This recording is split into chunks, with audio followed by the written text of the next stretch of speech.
Oh, hi everybody. I haven't done this in a while and I've been kind of meaning to post a video about this for some time now, but I guess I I guess I wasn't sure how to begin it, but I'm just going to dive right into it. I can't help but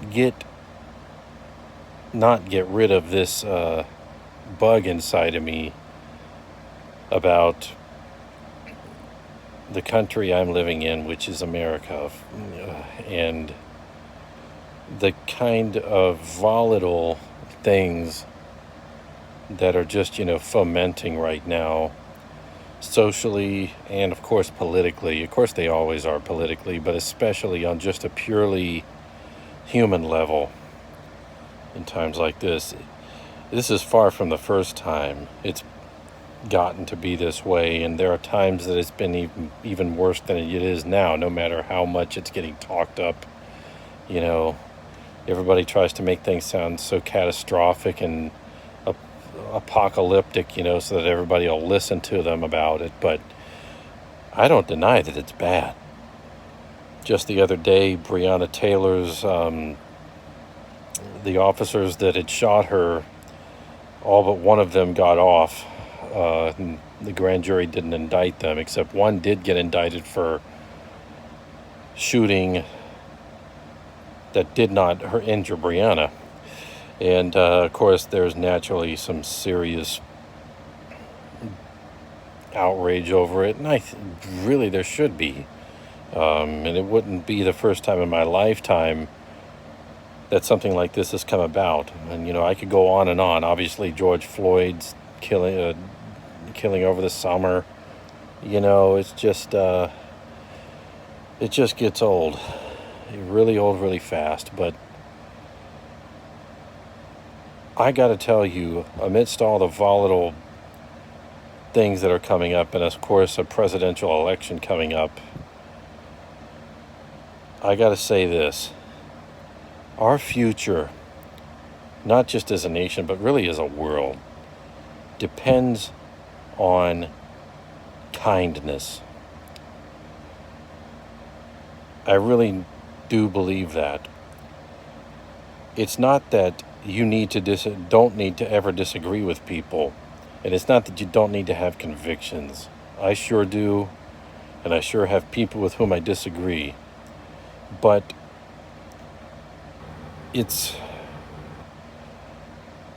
I just was reading quotes, and one guy who I truly admire, Mr. Rogers, Fred Rogers of Mr. Rogers' Neighborhood, has a quote. We should strive, love really is striving to love. We should strive to love someone exactly as they are right then and there.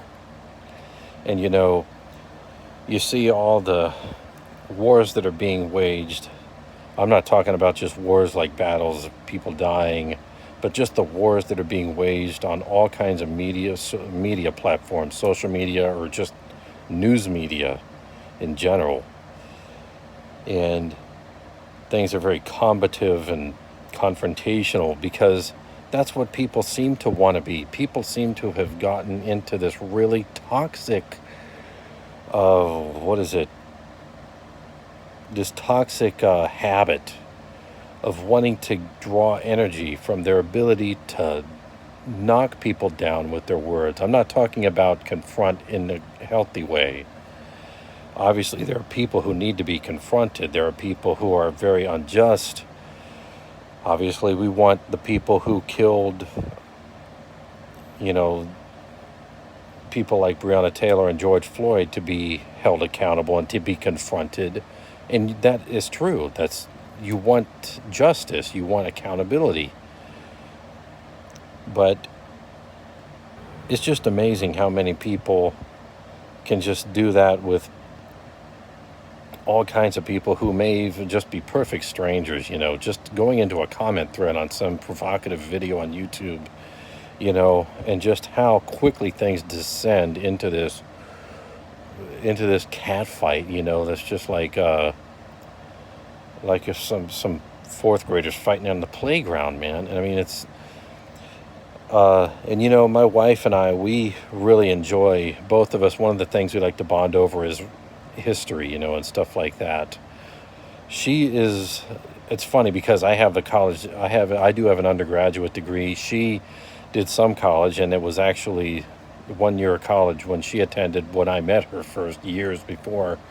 But she's the one who could read me under the table like crazy. She's read all her history well. I've absorbed it certainly through college and other means, but you know, I guess I just don't really, you know, bury my nose in books is hardly that much anymore. I'm more visually oriented than just word oriented. But we were both watching, speaking of visually oriented, we both did watch a video of on YouTube channel Weird History, and they did retrospectives of the years throughout the 1980s, and we were watching the one today about 1989, and it's just so cool. I would have been 11 that year, or turned 11 that fall, but one of the events that year was this lady in New York City Central Park was brutally murdered in the night, and her killer was not found initially. In fact, what happened was a lot of black men, apparently dozens of them, were all interrogated by police illegally, and they ended up pinning it on 5 guys, 5 black guys, and these guys ended up going to prison for it, and were wrongfully convicted, and that conviction was overturned I think in 2002, the guy who actually did it had confessed and came forward, and the guys who went to prison ended up, of course, winning a huge settlement. And but the thing is, back then when it happened, Rich Jerk lived in New York. You probably heard of the guy, Donald Trump. Oh, I'm ashamed that his name even made it into my video because I've instantly crossed over into the political realm, but I guess I'm just going to have to go ahead. But this was before anybody could have fathomed a character like him would actually seriously come to be who he is now, and in the powerful position he is now.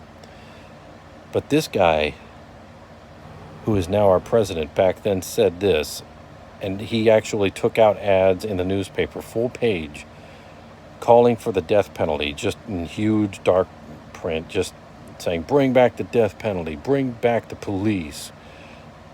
Sound familiar?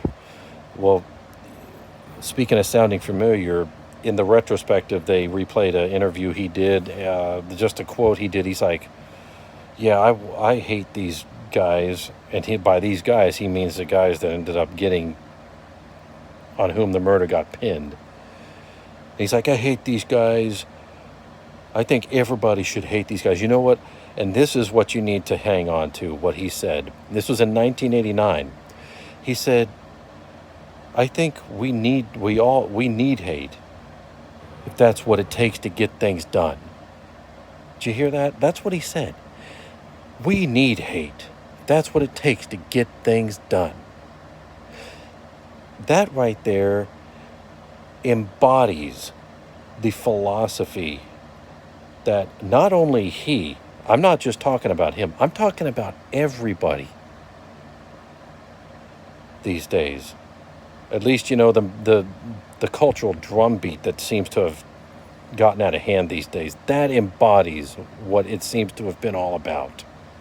It seems like the people who raise their voices the loudest and are driving the discussions, if you will, they're really just nothing but a bunch of immature fights and descents into hysteria. That's what's being done. That's why a guy like him and what he's all about got to where he is today. And it wasn't because he's president, it's what it was like leading up to when he ran for president. I mean, the year before 2016, when the elections, that's the 2015, that summer, there was a couple of big events. Obviously, in my home state of South Carolina, a terrible mass shooting, a racially motivated shooting in historical AME AME Church and Ebenezer AME Church in Charleston. A nut, a young white nutcase, shot up the church, shot up 9 people to death in the church. And sometime around that same time, there was the gay marriage ruling, and of course, and I remember I was still on Facebook in the time, and so was my wife. We both since gotten off of it, not because we're snooty or anything, but we just, well, the reason she had would see Facebook and she would see all this vitriol people were putting out, about the issues, and it just got so draining. She told me one day she had to just go to the library nearby and just go and air out because she'd been looking at this stuff and it was just riling her up, and she's like, I can't handle this. And I completely understand. I just, I'm glad I didn't really have much to say about it. I mean, I probably said something about it, but I'm just glad to be off of that and not be tied up in that anymore, because that would carry me into a place where I would start to become hateful, and I would start to feed the monster inside him, the hateful monster inside of me, and turn into uh, a naive idiot, like so many people have come to be, not just in our country but in our world. But and that's, I mean, I can't say that about everybody. Everybody's important, and it's just sad that so many people have allowed themselves to be willing to take sides in this insane fight, this, that they seem to want to have with everybody just because somehow that's what turns them on, you know. But that was in 2015. But that shows you the kind of climate that was building leading up to the election in 2016, and I mean, it really is just as bad, if not worse now. And I mean, the solution, yeah, maybe to vote a guy like Trump out of office, but then obviously that means Biden would be president. I can't say for sure whether or not he'd be the best solution to everything we're going through. You know, the solution doesn't lie ultimately in just who's in the White House. The solution lies into whoever you're seeing in the mirror every morning. It lies in what's in here and what's in here. It does for me as much as it does for anybody. I go out to work. I just go out. I go from place to place throughout the day of my job, and I drive in the car. I see people all the time, different places, different environments, and it's good to resolve to not to seek to be decent and kind to someone, even if it just means doing your job and doing it, just being professional, and just treating people generally with dignity and respect, and not trying to feel like you got to suit up and put on a uniform and wave a banner and turn into some sort of a battle hungry nut in order to be able to say that you're doing something right by yourself in the world. It's not that way. Our future depends on kindness. I think maybe a lot of people don't want to do it because for them it's just too hard. I can promise you it's going to be a lot harder for everybody if you choose to be fueled by hate. If you choose to basically be kind now and to strive to be, it's going to be a lot better. Nothing is perfect. Nobody's perfect. I'm not perfect. And I'm not going to become perfect because people have hated me into being perfect. I can't do that with anybody else. Nobody can do it with me. So just think about that. And think about who you're listening to. I'm not just talking about who you're listening to in the news. I'm talking about people you listen to just because they seem, even if they are Donald Trump, no matter if they've become president, no matter if they've become something else big and important and powerful. I don't care who they are, or if they're Joe Biden. You need to be sure you're not listening to somebody who's turning you, whose words and whose attitudes are turning you into being as obnoxious as they are. You need to watch it. I hope that if I come across your way, that I'm somebody who helps you to be the opposite of that. I know I need to be. I know I'm thankful that I have a family who helps me be that way. I'm thankful that I have friends who help me be that way. And I just want to leave you with that. So think about that. I'll be on here again soon, hopefully, okay? Bye.